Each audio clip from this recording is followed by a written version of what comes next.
உங்கள் சத்யாவில் full Moon sale காலை 9 மணியிலிருந்து இரவு 12 மணி வரை மே 1 ஒரு நாள் மட்டும். மின்னம்பலம் நேயர்களுக்கு வணக்கம். நான் விஷால் பொலிவர். இன்றைய நேர்காணலில் நம்மோடு இணைந்திருக்கிறார் டெக்கன் ஹெரால்டின் அசிஸ்டன்ட் எடிட்டர் பத்திரிகையாளர் சிவப்பிரியன் அவர்கள். வணக்கம் சார். வணக்கம் விஷால் சார். நேற்று தேர்தல் பிந்தைய கருத்து கணிப்பை நீங்கள் பார்த்துருப்பீங்க சார். மின்னம்பலம் ஊடகமும் கருத்து கணிப்பை வெளியிட்டிருந்தோம். ஸோ நீங்கள் கிரவுண்டுக்கு பயணிச்சிருந்தீங்க 2000 கிலோமீட்டருக்கு மேலே. நீங்கள் கிரவுண்டை பார்த்ததுக்கும் இப்போ இந்த எக்ஸிட் போல்ஸ் எப்படி ரிஃப்ளெக்ட் ஆயிருக்குன்னு நீங்கள் நினைக்கிறீங்க? ஓரளவுக்கு ரிஃப்ளெக்ட் ஆயிருக்கு. ஆக்சஸ் மை இந்தியா மட்டும்தான் கம்ப்ளீட்லி ஒரு டிஃப்ரெண்ட் சினாரியோ கொடுக்குறாங்க. அதுக்கு நம்ம வருவோம். மற்ற எக்ஸிட் போல்ஸ், மின்னம்பலம், மற்ற டெலிவிஷன் சேனல்ஸு, தமிழ்நாட்டில் இருக்கக்கூடியவர்கள், வெளியில் டெல்லியில் இருக்கக்கூடியவர்கள் கொடுத்ததெல்லாம் பார்க்கும்போது ஓரளவுக்கு எல்லாமே டைரக்ஷனில் பெரும்பான்மையான சர்வேக்கள் ஒத்து போகுது. அதாவது திமுக மீண்டும் ஆட்சி அமைப்பதற்கான வாய்ப்புகள் இருக்கிறது. வரலாற்றில் கிட்டத்தட்ட 50 வருடங்களுக்கு பிறகு முதல் முறையாக திமுக தன்னுடைய ஆட்சியை தக்க வைக்கும். பட் பெரிய மெஜாரிட்டி இருக்காது. அலையன்ஸ் பார்ட்னர்ஸோடு சேர்த்து ஒரு 140 150 அவங்க நின்றுவாங்க அப்படிங்கிற மாதிரி ஒரு கருத்து இந்த கருத்து கணிப்புகள்லேருந்து வருது. ஸோ 2 கருத்து கணிப்பு அதிமுகவுக்கு ஆதரவாக வருகிறது. அதில் ஒரு கருத்து கணிப்பு அப்படிங்கிறது ஜேவிசி எக்ஸிட் போல் டைம்ஸ் நவ்ல பண்ணியிருக்கிறாங்க. அந்த கருத்து கணிப்பு மேலே யாருக்கும் எந்த பிரச்சனையும் கிடையாது. ஆனால் அந்த கருத்து கணிப்பை செய்தவர் சமூக வலைதளங்களில் ரொம்ப மிகவும் தீவிரமாக அதிமுகவுக்கும் பாஜகவுக்கும் ஆதரவாக பேசி கொண்டிருந்தவர். திமுகவுக்கு எதிராகவும் தாவேகாவுக்கு எதிராகவும் மிக பகிரங்கமாக பேசி கொண்டிருந்தவர். ஸோ அந்த நம்பர்ஸில் எனக்கு கொஞ்சம் சிரமங்கள் இருக்கிறது. அது உண்மை அப்படின்னா நான் ஒத்துக்கிறேன். பட் அந்த நம்பர்ஸை அக்செப்ட் பண்ணுறதுல கொஞ்சம் சிரமங்கள் இருக்குது. பட்டு வைப் மீடியான்னு சொல்லிட்டு ஒரு போல் CNN IBNல பண்ணியிருக்காங்க. அவங்களும் ரொம்ப தெளிவாக அதை அதிமுகவுக்கு கொடுத்துருக்குறாங்க. ஸோ இந்த 2 போல் ஒரு 5-6 போல் டிஎம்கேக்கு ஃபேவர் பண்ணுது, 2 போல் ஏடிஎம்கேக்கு ஃபேவர் பண்ணுது. ஒரு எக்ஸிட் போல் மட்டும் ரொம்ப வித்தியாசமாக, ரொம்ப ட்ராமேட்டிக்காக மிகப்பெரிய ஒரு மாற்றத்தை தமிழ்நாடு சந்திக்கும், விஜய் அவர்கள் முதல்வர் ஆகிறதுக்கு கூட வாய்ப்பு இருக்குதுன்னு நம்பர்ஸில் சொல்லிட்டு கமெண்ட்ஸில் பேசும்போது பிரதீப் குப்தா என்ன சொல்கிறாருன்னா, அது 120ன்னு சொல்லியிருக்கிறேன், அது 70 சீட்டாக கூட மாறும், ப்ளஸ் ஆர் மைனஸ் அப்படின்ற மாதிரி. இல்லை, ப்ளஸ் ஆர் மைனஸ் 50 சீட்டெல்லாம் நீங்கள் வேரியபிள் கொடுத்தீங்கன்னா அக்செப்ட் பண்ண முடியாது. அவர் என்ன சொல்கிறாரு, 99லேருந்து 120 சீட்டு நம்பர்ஸ் கொடுக்குறாரு. அப்புறம் இவ்வளவு சீட்டு உங்களுக்கு எப்படி வந்தது, மற்றவங்களுக்கு யாருக்கும் இவ்வளோ சீட்டு வரலையே அப்படின்னு கேட்கும்போது நிறைய இடங்கள்ல கடும் போட்டி நிலவுகிறது. கடும் போட்டி நிலவுகின்ற இடத்துல திமுகவுக்கு எட்ஜ் இருக்கும். ஸோ இந்த நம்பர்ஸ் 70க்கு கீழே வர்றதுக்கு வாய்ப்பு இருக்குது. ஆனால் மற்றவங்க சொல்ற மாதிரி 20-30லாம் இல்லை அப்படிங்கிற ஒரு கேவியட்டையும் ஆட் பண்றாரு. ஸோ அப்போ இதை எப்படி ட்ரஸ்ட் பண்றது அப்படிங்கிற ஒரு விஷயமும் இருக்கிறது. இன்னொன்று, திமுகவுக்கும் தாவேகாவுக்கும் 35% வாக்குகள் சரிசமமாக கொடுக்குறாரு. 2 பேருக்குமே 35% வாக்குகள் அப்படின்னு. இந்த எக்ஸிட் போல்ஸ் எல்லாமே அப்படின்னா நீங்கள் பெர்சன்டேஜை சீரியஸாக எடுத்துக்கலாம். சீட் கன்வர்ஷன் அவங்க பண்ணுறது தான். அது எந்த சயின்டிஃபிக் மெத்தடில் பண்ணுறாங்க. இப்போ என்னன்னா, இந்த இந்தியா டுடே ஆக்சஸ் மை இந்தியாவுடைய கருத்து கணிப்பு நிறைய பேர் கிரிட்டிசைஸ் பண்ணிட்டு இருக்கிறாங்க. உங்கள் மெத்தடாலஜி சரியில்லை, உங்களோட விஷயங்கள் எதுவுமே நீங்கள் சரியாக ஒரு டிரான்ஸ்பரண்ட்டாக இல்லைங்கிற மாதிரி. பட் அதையெல்லாம் மீறி அந்த கருத்து கணிப்பு சாத்தியம் ஆகவும் ஆகலாம். ஆனால் ஃபர்ஸ்ட் பிளேஸ்ன்றது டிஎம்கேன்றது ஆல்மோஸ்ட் கன்ஃபார்ம் நம்ம இல்லை. ஆக்சஸ் மை இந்தியாவை பொறுத்த வரைக்கும் அது தாவேகாவா இருக்குல்ல, ஒன்று மட்டும் அது தாவேகாவா இருக்கு. பட் அதில் கூட எனக்கு என்னன்னா, அவர் சொல்றபடி 70 சீட்டு தாவேகா வந்தாங்கன்னா அப்போ அகைன் டிஎம்கே தான் பிரைம் பொசிஷன்ல போல் பொசிஷனுக்கு போறாங்க. அந்த சர்வேலையும் ஓரளவுக்கு டைரக்ஷன் கரெக்டா இருக்குமோன்னு தோணுது. பட் ஆக்சஸ் மை இந்தியா போல நீங்க டிஸ்மிஸ் பண்ணிட்டு போக முடியாது என்னை பொறுத்த வரைக்கும். ஏன்னா அவங்க கடந்த காலங்கள்ல அவங்களுடைய ப்ரெடிக்ஷன்ஸ் உண்மையாக இருக்கிறது, பொய்த்தும் போயிருக்கிறது. மிக முக்கியமாக பார்த்தீங்கன்னா, ஆக்சஸ் மை இந்தியாவினுடைய நிறுவனர் திரு பிரதீப் குப்தா அவர்கள் இந்தியா டுடேவினுடைய ஸ்டூடியோவில் கதறி அழுதார் லைவ்ல. 2024 நாடாளுமன்ற தேர்தலின் போது கிட்டத்தட்ட 350 இடங்கள் கொடுத்துட்டாரு பிஜேபி அலையன்ஸ்க்கு. அவங்க பெருமளவில் ஜெயிக்கலை. ஸோ அப்படிப்பட்ட இடத்துல அந்த போல்ஸ் பொய்யாகிறதுக்கும் வாய்ப்புகள் இருக்கிறது. பட் நேற்று அவர் 120 கொடுத்துட்டு திருப்பி அதை பேசும்பொழுது 70ன்னு சொல்றது, அதெல்லாம் கொஞ்சம் ஒரு வித்தியாசமா இருக்கிறது. ஸோ அந்த போல்ல நிறைய பேருக்கு டவுட் இருக்கு. பட் நான் மற்ற போலை எப்படி நம்புறேனோ அதே மாதிரி தான் இந்த போலையும் நாம பிஞ்ச் ஆஃப் சால்ட் வச்சு தான் எடுத்துக்கணும். எல்லா போல்ஸுமே இது எக்ஸிட் போல்ஸ் தான், இது ஒன்றும் ரிசல்ட் எல்லாம் கிடையாது. ஸோ எக்ஸிட் போல்ஸை நீங்கள் வந்து ஒரு காஷனோட தான் எப்போவுமே ஹேண்டில் பண்ணணும், டீல் பண்ணணும். சார் அதே போல் இப்போ தாவேகா நம்ம எடுத்துக்கிட்டோம் சார், மினிமம் ஒரு தொகுதியிலிருந்து 24 இந்த மை இந்தியாவை நம்ம எடுத்துக்கிட்டோம்னா ஆக்சஸ் போல் எடுத்துக்கிட்டோம்னா 24 அப்படின்ற மாதிரி கொடுக்குறாங்க. இந்த ஆவரேஜ் நம்பர்ன்றது எப்படி நீங்க பாக்குறீங்க சார்? இப்போ நீங்க கிரவுண்டுக்குலாம் போய் அவங்க சீட்ஸ் ஜெயிப்பாங்கங்கிறத நான் முதல்ல இருந்து 1.5 வருடமா சொல்லிட்டு தான் வரேன். விஜய் அவர்களை வந்து நீங்கள் வந்து ஒரு விஜயகாந்த் மாதிரியோ இல்லை ஒரு கமல்ஹாசன் மாதிரியோ நீங்கள் யாரும் வந்து அவங்கள விஜயை வந்து நீங்கள் அண்டர் எஸ்டிமேட் பண்ண முடியாது. அவர் ஒரு டிஸ்ரப்டராக இருப்பார் தமிழ்நாடு பாலிடிக்ஸில், நான் சொல்லிட்டு தான் வரேன். நீங்கள் என்னுடைய கடந்த கால இன்டர்வியூஸ் எல்லாம் எடுத்து போட்டு பார்த்தீங்கன்னா தெரியும். அவருக்கு ஒரு வருஷத்துக்கு முன்னாலே அவருக்கு மினிமம் 15% 20% வாக்குகள் இருக்குதுன்னு சொன்னோம்.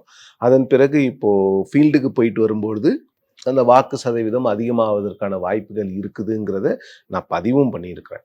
அது குறைஞ்சிதுன்னா ஓகே, என்னோட ப்ரெடிக்ஷன் தப்பாக இருக்கும். பட் அதிகமானாலும் நான் வந்து ஒரு பத்திரிக்கையாளராக உங்களுக்குன்னு லிமிட்டேஷன்ஸ் இருக்குது.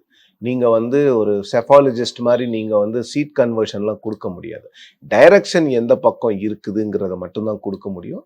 ஸோ ஓரளவுக்கு எக்ஸிட் போல்ஸ் டைரக்ஷனை கரெக்டாக எடுத்திருக்குன்னு நினைக்கிறேன். நீங்கள் மை இந்தியா எக்ஸிட் போல கூட, ஆக்சிஸ் இந்தியா டுடே எக்ஸிட் போல கூட நீங்கள் பிரதீப் குப்தாவுடைய ஸ்பீச்சோட வச்சு அதை சேர்த்து பார்த்தீங்கன்னா அப்போவும் டைரக்ஷன் வந்து திமுக பக்கம் தான் இருக்கிற மாதிரி எனக்கு தெரியுது. பட் அது ஆக்சிஸ் மை இந்தியா ப்ரெடிக்ஷன் வந்து இவர் சொன்ன மாதிரி, பிரதீப் குப்தா சொன்ன மாதிரி அந்த 120 சீட்டு தாவேக்கா டச் பண்ணிட்டாங்கன்னா அப்போது தாவேக்காவுக்கான வாய்ப்புகள் இருக்கிற மாதிரி தெரியுது. பட் நமக்கு அது இல்லாத மாதிரி தெரியுது. ஃபீல்டில் பார்த்த வரைக்கும் அது இல்லை. பட் அந்த ஒப்பீனியன் போல் நீங்கள் மற்ற ஒப்பீனியன் போல்ஸ் அக்செப்ட் பண்ணிக்கிட்டு இதை நான் ப்ரெஷர் சைட் பண்ணுவேன்னு சொல்ல முடியாதுல்ல. நான் எல்லாத்தையுமே ஒரு ஒரு ஒரு காஷனோட தான் எடுத்துக்கிறேன், ஒரு பிஞ்ச் ஆஃப் சால்ட். இதை வந்து ரொம்ப நீங்கள் வந்து ஒரு விவாதத்துக்கு தான், வியாழக்கிழமையா இன்னைக்கு, ஞாயிற்றுக்கிழமை ராத்திரி வரைக்கும் விவாத பொருளாக இதை வைத்து கொண்டு பேசலாம். திங்கட்கிழமை காலை உண்மை தெரிய வந்து. இப்போ வாக்கு சதவீதத்தை பார்த்தோம்னா சார் 85% வந்தது. அதை தாவேக்காரங்க என்ன சொன்னாங்கன்னா அது வந்து விஜய்னால தான் அப்படின்னு அவங்க ஒரு கிளைம் வைக்கிறாங்க சார். பொதுவாக என்ன சொல்றாங்கன்னா அந்த டேட்டா படி பெரிய அளவுக்கான மாற்றம் இல்லைன்னு. பட் அந்த ஷிஃப்ட் அப்படின்றது வந்து நடந்திருக்கிறதா நீங்க பாக்குறீங்க சார் ஆஃப்டர் இந்த போலிங்க்கு அப்புறமா? குறிப்பா திமுகவுக்கு வாக்களித்தவர்கள், அதிமுகவுக்கு வாக்களித்தவர்கள், இதோடைய ஷிஃப்ட்ன்றது நடந்திருக்க மேஜரா? ஷிஃப்ட்னா புரியல. அதாவது திமுகவுக்கு இத்தனை நாள் வாக்களிச்சவங்கள பெரும் பகுதி வந்து தாவேக்காக ரிசல்ட் வந்தாதான் தெரியும். 85% அப்படிங்கிறது வந்து தாவேக்காக்கு கிரெடிட் எடுத்துக்குது. திமுக வந்து மக்கள் பெருவாரியான பெண்கள் வந்து வாக்களித்து இருக்கிறாங்க அப்படின்னு திமுக கிரெடிட் எடுக்குது. அதிமுக இன்னும் அந்த கிரெடிட்டை எடுக்கல. இதெல்லாம் உங்களுக்கு 4ஆம் தேதி தெரிஞ்சிருங்க. எப்படி வந்து மக்கள் ஓட்டு போட்டிருக்காங்க அப்படிங்கிறது தெரியதான் போகுது. அந்த ஷிஃப்டை பொறுத்த வரைக்கும் அது அப்சல்யூட் நம்பர்ஸில் அது அதே மாதிரி தான் இருக்குது. பட் 85 அப்படிங்கிறது வந்து எஸ்ஐஆருக்கு பிறகும் நீங்கள் அதை ஃபேக்டரின் பண்ணணும். பட் பெருமளவுக்கு இவங்க சொன்ன மாதிரி வந்து ஒரு 90% 92%லாம் ஓட்ஸ் போலிங் ஆகலை. அப்போ போலிங் ஆகாதப்போ அப்போ நீங்கள் கேட்ட கேள்விக்கு எப்படின்னா அது ஒரே ஒரு அனாலிசிஸ் இதுதான். ஏற்கனவே திராவிட கட்சிகளுக்கு போட்டவங்க இந்த முறை மாற்றி விஜய்க்கு போட்டிருக்காங்க. ஆனால் இப்போ இந்த செகண்ட் பிளேஸ் அப்படின்ற ஒரு இதில் வந்து யார் பிடிப்பாங்கன்ற ஒரு கேள்வி இருக்கு சார். இப்போ பெரும்பாலான கருத்து கணிப்புகள் டிசைட் ஆனதானே செகண்ட் பிளேஸும் தேர்ட் பிளேஸும் டிசைட். பட் ஆனால் பெரும்பாலான கருத்து கணிப்புகள் சார் அதிமுக அப்படின்னு போட்டிருக்கு. அப்போ களம் அப்படின்றதே திமுக வர்சஸ் அதிமுக அப்படின்னு தானே இருக்கு. பெரும்பாலும் இல்லை, நீங்க திமுக வர்சஸ் அதிமுக வர்சஸ் தாவேக்கா தான். இப்போ சென்னையிலலாம் வந்து மின்னம்பலத்தோட கருத்து கணிப்பே வந்து உங்களுக்கு டி நகர், மயிலாப்பூர் எல்லாம் வந்து ரொம்ப டைட் கான்டெஸ்டாக தான் கொடுக்குறாங்க. மயிலாப்பூரில் பாஜக ஜெயிக்கிறதுன்னு நீங்கள் ப்ரொஜெக்ட் பண்ணாலும் தாவேக்காவுக்கும் திமுகவுக்கும் கடும் போட்டி இருக்கிறது அப்படிங்கிற அந்த ப்ரொஜெக்ஷனையும் கொடுக்குறீங்க. அதே மாதிரி டி நகரில் சத்யாவுக்கு வந்து அதிமுக ஜெயிக்கும்னு கொடுத்தாலும் திமுகவுக்கும் தாவேக்காவுக்குமான அந்த வித்தியாசம் வந்து ரொம்ப டைட்டாக இருக்குது. அதே மாதிரி வந்து பெரம்பூரில் நீங்கள் வந்து விஜய் அவர்களுக்கும் ஆர்டி சேகருக்குமான வித்தியாசம் வந்து ஹியூஜாக இருக்குது. ஸோ அப்போ வந்து ஆர்கே நகரில் அவர் மரியா வில்சன் ஜெயிக்கிறதுக்கான வாய்ப்பு இருக்கும்போது அப்போ இது எப்படி வந்து அதிமுக வர்சஸ் திமுக ஃபைட்டா மட்டும் இருக்க முடியும்? தமிழ்நாடு சார் இல்ல நீங்க கன்வீனியன்ஸ்க்கு ஏத்த மாதிரி நீங்க நம்ம பேசக்கூடாது. சென்னை வந்து திமுகவினுடைய கோட்டை. இந்த இடத்துல தாவேக்கா வந்து சர்வேஸ்ல வந்து நம்பர் 1 வாங்குறாங்கன்னும் போது அதை நம்ம பேசணும். அதை பேசாம அதை கடந்து போக முடியாது. பட் சென்னையில இந்த விஷயங்கள் எதிர்பார்த்தது தான். நான் ஏற்கனவே எழுதியது தான். உங்களுக்கு நார்த் மெட்ராஸ்ல வந்து தாவேக்காவுக்கான சப்போர்ட் வந்து அவ்வளோ அதிகமா இருந்தது. அதை வந்து கண்கூடா நீங்க போகும்போதெல்லாம் அதை கண்கூடா பார்க்க முடிஞ்சுது. அதற்கு காரணம் நார்த்ல வந்து கஞ்சா போன்ற விஷயங்கள். இன்னொன்று வந்து என்ன அதிமுக திமுகவே ஆளணுமா, ஒருத்தர் புதுசாக தான் வரட்டுமேன்னு மக்களுக்கு இவர்கள் மீது இருந்த ஒரு அயற்சி, பட் சவுத் சென்னையில என்ன பிரச்சனைனா, வழக்கமாவே டிஎம்கேவை ஏன் மக்கள் சென்னையில விரும்புவாங்கன்னு பாத்தீங்கன்னா, இவங்க நல்ல ஒரு இன்ஃப்ராஸ்ட்ரக்சர் கொண்டு வருவாங்க. ரோடு நல்லா போடுவாங்க, பிரிட்ஜஸை கொண்டு வருவாங்க, ஃப்ளைஓவர்ஸ் கட்டுவாங்க, இதெல்லாம் பண்ணுவாங்க. இந்த 5 வருஷத்துல எல்லாமே மிஸ்ஸிங். முனிசிபல் அட்மினிஸ்ட்ரேஷன் டிபார்ட்மெண்ட் தான் வர்ஸ்ட் பெர்ஃபார்மிங் டிபார்ட்மெண்ட் இந்த கவர்மெண்ட்ல. ஒரு ரோடு ஒழுங்கா போடல மெட்ராஸ்ல. இப்போ கூட நான் வந்து போரூர்ல இருந்து வரேன், குண்டும் குழியுமா தான் இருக்குது ரோடு. ஒரு 6 மாசத்துக்கு முன்னால ரோடே இல்லை, இப்ப அட்லீஸ்ட் குண்டும் குழியுமானா இருக்கு. அன்னிவனவனா அப்போ ஒண்ணுமே இல்லை, ரோடே இல்லை. இதெல்லாம் தான் பிரச்சனை திமுகவுக்கு. அந்த அர்பன் அப்பாத்தி அப்படிங்கிறது வந்து இந்த 5 ஆண்டுகள்ல திமுகவுக்கு வந்து ஒரு மிகப்பெரிய பிரச்சனையாக மாறி இருக்கிறது. அவங்க மீண்டும் ஆட்சிக்கு வந்தாங்கன்னா முதல்ல அவங்க செய்ய வேண்டிய வேலை வந்து முனிசிபல் அட்மினிஸ்ட்ரேஷன் டிபார்ட்மெண்ட்டை வேற ஒரு ஆளுக்கு கொடுக்கறது தான். அந்த மாதிரி திமுக வந்து களையெடுக்க வேண்டிய விஷயங்கள் நிறைய இருக்கிறது. அவங்க வந்து ஒரு மெட்ரோ ப்ராஜெக்டே போதும்னு ஏன்னா எல்லா பணமும் அங்க போய் மாட்டிக்கிச்சு. ஸோ ஒரு மெட்ரோ ப்ராஜெக்ட் ஒரு வேளை வந்து ஒரு காரிடரை ஓப்பன் பண்ணியிருந்தாவது மக்களுக்கு ஒரு நம்பிக்கை வந்திருக்கும். அதுவும் ஓப்பன் பண்ண முடியல, ஏன்னா metro work consumes a lot of time. So metro ஒர்க்னால இவங்க என்ன பண்ணாங்கன்னா எந்த ரோடும் போட முடியல, போட்டால் திருப்பி போடணும். இன்னொன்று என்ன பண்ணுவாங்கன்னா இவங்க மில்லிங் பண்ணி ரோடு போடுறதே கிடையாது, ரோடை பேத்து எடுத்துட்டு தான் புது ரோடு போடணும். இவங்க என்ன பண்ணுறாங்கன்னா இப்போ ரோடு போட்டிருந்தா அதை நோண்டிட்டு அதுக்கு மேலே போடுறாங்க. அப்போ என்னன்னா ரோடோட லெவல் தான் அதிகமாகுது. இங்கே ஈவனாக இருக்கு, இங்கே அன்ஈவனாக இருக்கு. இதெல்லாம் வந்து நீங்க வந்து பஸ்ல போறவங்களையும் ஆட்டோல போறவங்களையும் போய் கேட்டாதான் அவங்களுக்கு தெரியும். சொகுசு கார்ல போற அரசியல்வாதிகளுக்கு இது நிச்சயமாக புரியாது. ஆனா அதே மாதிரி தாவேக்காவோட பெர்சன்டேஜ் அப்படி பார்த்தோம்னா, இப்ப நீங்க சொன்ன மாதிரி இப்போ அர்பன்ல ஒரு மாதிரியும் ரூரல்ல ஒரு மாதிரியும் அப்படி மாறி இருக்கா? அப்படிதான் இருக்கும்னு என்னுடைய கணிப்பு. அர்பன்ல இருக்கிற அந்த ஹியூஜ் பெர்சன்டேஜ் வந்து ரூரல்ல அவங்களுக்கு செக்ஷன்ஸ்ல இருக்கும், பாக்கெட்ஸ்ல இருக்கும். But across the board Tamil Nadu இருக்குமான்னா எனக்கு தெரியாது. அந்த ஆக்சிஸ் மை இந்தியா போலே நீங்க தெளிவா படிச்சீங்கன்னா அதுல வந்து ஒரு டிஸ்டிங்ஷன் அவங்க பண்ணியிருக்கிறாங்க. 45 வயதுக்கு மேற்பட்ட ஆண்கள் வந்து திமுக பக்கமோ இல்ல திராவிட கட்சிகள் பக்கமோ இருக்கிறாங்க அப்படின்னு. இதைதான் நான் மீண்டும் மீண்டும் சொல்லிட்டு வந்தேன். இந்த ஆண்களும் ஓட்டு போட்டாதான் தாவேக்காவால பெரும் வாரியான சீட்ஸை ஜெயிக்க முடியும். 35% சொல்றீங்களா? இல்ல நான் பெர்சன்டேஜ்குள்ளேயே போல. அவங்க ஆக்சிஸ் மை இந்தியால ஒரு அப்சர்வேஷன் இருக்கு, விமென் ஓட்டு போடுறாங்க. ஆனா மென் வந்து 40 வயசுக்கு மேற்பட்டவங்க பெரும்பாலும் திமுக இல்ல அதிமுகவுக்கு தான் போடுறாங்க. இததான் நான் வந்து ஃபீல்ட்ல பார்த்தேன். ஏன்னா மென் கிட்ட வந்து விஜய்க்கும் மென்னுக்கும் ஒரு டிஸ்கனெக்ட் இருக்குது. அவர் வந்து கரூர் சம்பவத்துக்கு பிறகு போல, அது எப்படி அதை நியாயப்படுத்தலாம்னு அந்த ஆண்கள் கேட்கிறார்கள். அவர் வந்து ஊருக்கு வரல, அது எப்படி? எம்ஜிஆர் வந்த ஊரு, கருணாநிதி வந்த ஊரு, அண்ணா வந்த ஊரு, ஜெயலலிதா அம்மா வந்த ஊரு, கலைஞர் வந்த ஊரு, இந்த ஊருக்கு விஜய் மட்டும் வரலன்னா எப்படி அப்படிங்கிற கேள்விகளை அந்த ஆண்கள் கேட்டார்கள்.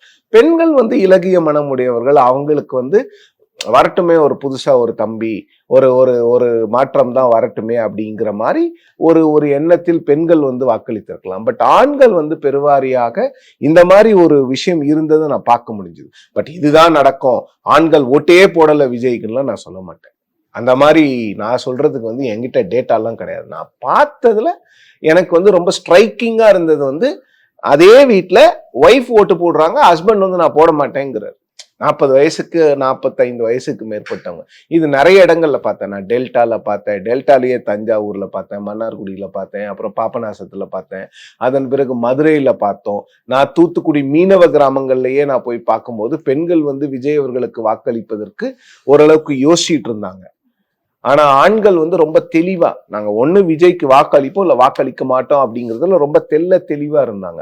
சோ இந்த எலெக்ஷனை பொறுத்த வரைக்கும் மென் வந்து ரொம்ப டிசைசிவா டிசிஷன் எடுத்துட்டாங்க முன்னவே. பட் இந்த விமன் என்ன டிசிஷன் எடுத்தாங்க அப்படிங்கிறது தான் ரிசல்ட்னு நான் நினைக்கிறேன். அதை நாம வெயிட் பண்ணி தான் பார்க்கணும். செக்ஷனா பிரிஞ்சு தான் எடுத்திருக்கிறாங்க. மென் வந்து இதுல வந்து ஜேவிசி ஸ்ரீராம் எடுத்த சர்வேல அவர் ஏற்கனவே சொல்லியிருந்தார், மென் வந்து தேர் மூவிங் டுவர்ட்ஸ் ஏடிஎம்கேன்னு அவர் சொன்னாரு. நான் அது திராவிட கட்சிகளா பாக்குறேன், ஏன்னா ஆக்சிஸ் மை இந்தியால டிஎம்கேங்கிறாங்க. ஸோ அப்போ நான் 2 பேரையும் எடுத்துக்கிட்டேன்னா நான் திராவிட கட்சிகளா அவங்கள பார்க்கும்போது அப்போ என்னன்னா இந்த ஏஜ் குரூப்புக்கு தான் விஜய் வந்து இனிமே அவர் வந்து ரீச் அவுட் பண்ணணும். சார், அப்போ அந்த ஆண்களுடைய ஓட்டுகள் திமுக அதிமுக பிரியுதுன்னா அப்போ ஆட்டோமேட்டிக்கா அது விஜய்க்கு அட்வான்டேஜா வர வாய்ப்பு இருக்கலாம், இல்லாமலும் போகலாம். ஏன்னா பெண்கள் முழுக்க போய் விஜய்க்கு தான் ஓட்டு போட்டிருப்பாங்கன்னு நீங்க சொல்ல முடியாதுல்ல. அதுலயும் டிவிஷன் இருக்குல்ல. நிறைய பூத்ல இருந்து வரக்கூடிய தகவல்கள் என்னன்னு பாத்தீங்கன்னா, விஜய்க்கும் திமுகவுக்கும் ஈக்குவலா ஓட்டு விழுந்திருக்கு, அதிமுகவுக்கு இவங்க 2 பேரை விட கம்மியா விழுந்திருக்கு அப்படின்னுங்கிறாங்க. இதெல்லாம் பூத்ல இருந்து வரக்கூடிய தகவல்கள் தான். பட் இந்த எக்ஸிட் போல் ப்ரெடிக்ஷன் வந்து வெவ்வேறு திசையில இருக்கிறதுனாலதான் இவ்வளவு பெரிய ஒரு டிஸ்கஷனை வந்து நாம பண்ணிக்கிட்டு இருக்கோம். இதே ஒரு கேள்வி வேணா சார், இப்ப டிவிக்கே வந்து உடைக்கக்கூடிய அந்த வாக்குகள் அப்படின்றது யாருக்கு டேமேஜ் ஆகும்? ஒண்ணு, அதிமுகவினுடைய ஹோல்டு எப்படி இருக்கும், அதே போல திமுகவுக்கு மெஜாரிட்டி கிடைக்காத ஒரு சிச்சுவேஷன் ஏற்பட வாய்ப்பு. 2 திராவிட கட்சிகளையுமே சேலஞ்ச் பண்றாருங்க. அதுதாங்க, அவர் வந்து திராவிட கட்சிகளினுடைய ஓட்டெல்லாம் எடுக்கல. அவர் வந்து ஏற்கனவே வந்து 20% வாக்குகள் வந்து திராவிட கட்சிகளினுடைய கேட்ச்மெண்ட் ஏரியாவுக்கு வெளியில இருக்கு, அதை மட்டும்தான் விஜய் எடுத்துக்கிட்டு இருக்காருங்கிற விஷயங்கள்லாம் இனிமே யாருமே பேச முடியாது. அவர் டிஸ்ரப்டரா வந்துட்டாரு. 20% வாக்குகளுக்கு மேல எடுக்கும் போது நீங்க திராவிட கட்சிகள் அவர் இழுக்கல, அவங்கள இழுக்கல, இவங்களை இழுக்கலன்னு பேசிட்டு இருக்க முடியாது. அக்செப்ட் பண்ணிக்கணும். ஒரு தேர்ட் ஃபோர்ஸ்ன்னு ஒருத்தர் வந்திருக்கிறாரு.